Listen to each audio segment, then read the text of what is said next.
We move now to the race for the White House. Donald Trump is defending his comments from the debate about taxes. He spoke with Bill O'Reilly last night to clarify his point. Listen.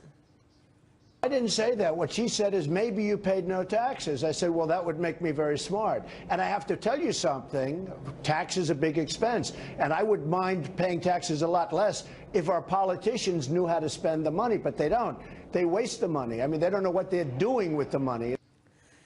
Joining us right now, the Trump campaign senior economic advisor and Douglas Elliman chairman and Vector Group CEO Howard Lorber. Howard, good to see you. Good morning. Thank you so much for joining us. So do you think the issue is resonating with voters? I mean, this Hillary Clinton asking Donald Trump about his taxes on the debate, he did leave himself open for criticism when he said, I'm smart for not paying taxes. We don't know that he didn't pay any taxes, but this has become an issue. Yeah, no, well, he surely has paid taxes. You know, you have more taxes than income taxes. Being a businessman and employing lots of people, he's probably paid hundreds of millions of dollars in payroll taxes and Social Security taxes and unemployment benefits. And he's a businessman. He's paid a ton of taxes. His personal return is his personal return. Lots of times in a corporation, a closely held corporation, money's there, and you pay corporate taxes, and you don't take it out and pay personal taxes. You know, he needed to go directly to his tax plan. I mean, that's what he needed to do, because the fact is his tax plan makes a lot of sense. Lowering corporate taxes to 15%, rolling back regulations, that seems to be positive in terms of potentially moving the needle on economic growth. Yeah. My guess also is with the alternative minimum tax, the way it works, it would be almost impossible to pay no taxes. Right. Personally. So was that a joke? I mean, of all the things he could have said, why that? Why? Well, it was a joke. It was a comment. I know, but he's trying to be too clever. Yeah. Do you agree with that? That when he basically gets off track because he's fixated on certain parts of his life and business, his net worth, and seeming really or smarter than everybody else in the room, and it gets him into trouble. Yeah, well, I think it was J. Pierpont Morgan who said the duty of people is to evade paying taxes or to pay as little as possible. Right. So I don't think it's a crime to pay as little as tax. Well, here's the quote. Here's the quote that you're referring to. It's in the paper today. Anybody has a right to evade taxes if he can get away with it. No citizen has a moral obligation to assist in maintaining the government. Having said that, if it becomes felt by the broad public that he hasn't paid taxes, obviously that's going to be a massive negative for him. Yeah, I agree, but I guarantee you he's paid lots of taxes, okay?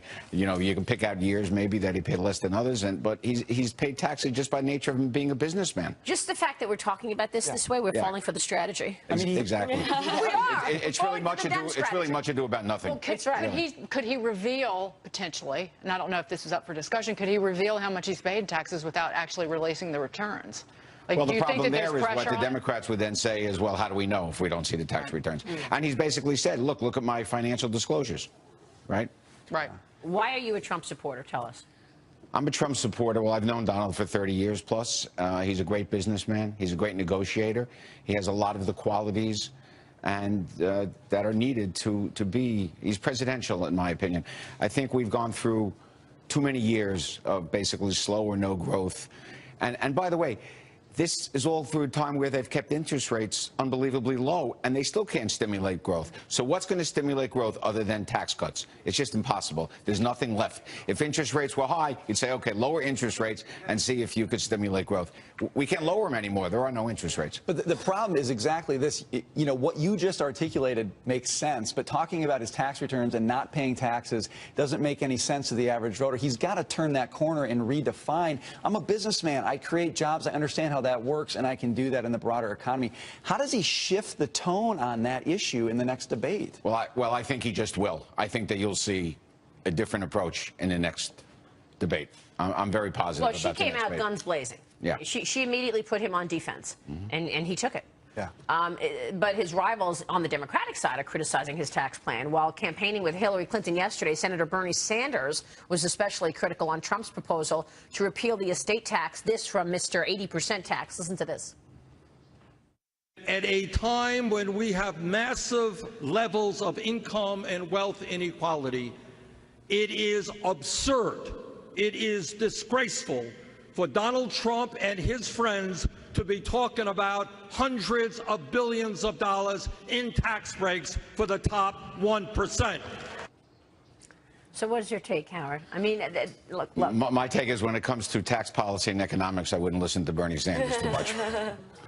You know, They're not focused on economic growth. Exactly. He doesn't care about economic growth. He's, very simple what his plan is. His plan is to tax and give away money. So that doesn't work. Look how many years we've been doing that. And where are we today? We're probably one of the worst growth economies in the world, where we shouldn't be. It just makes no sense. I think people love him. They love the message, and that's why Hillary Clinton has him on the campaign trail, because she needs those votes. And Donald Trump certainly isn't. I mean, he's not promising them the world for sure. Well, the only thing that would happen if you promised them the world is that it wouldn't happen. They'll be disappointed. They'll be disappointed. Look, again, how many people, the famous words, right? Are you better off today than you were 4 years ago or 8 years ago? Who could say that, realistically? Surely the people that Bernie Sanders believes support him can't say that. They're in worse shape than they were 4 years and 8 years ago. It hasn't worked. The only way to stimulate the economy, create jobs, is having more spendable income for everyone. And the only way to have more spendable income is to lower taxes, period. There's no other way. And roll back regulations. Yeah. I mean, the rollback of regulations is important, too, because that's been holding back business. Yeah. And Hillary, has really not accomplished anything. I heard some sound bites of things Donald said, which was so true. What has she really accomplished? It's funny, when you talk about what ended up being Obamacare, that was Hillary's when her husband was president, and she couldn't have it passed. So she's not very good at accomplishing anything. She's good at speaking. She's a very good speaker, very smart. I don't love it. Well, I don't like it at all either, but I would say the majority of the people think, if they listen to her, if you want to just believe what she says, maybe it's more how she says it. There's the two things, what you say and how you say it. I'm not a big fan of either. And how about what you do? Yeah, well, but there's nothing she could say about that. She hasn't done anything. This is where I don't imitate her. Okay. Are you sure? Because I was going to ask you. Yes, I'm not going to do it. Howard, is that his winning nugget, the economic plan? How is he going to get that huge swath of people who are still wondering? I think it's pretty simple. The two things that we care about, one and two, maybe not necessarily changes amongst people, is the economy and our future for our families and our children, and security and safety of living in the United States, okay? And those are the two things. He is strong on both of those issues, okay?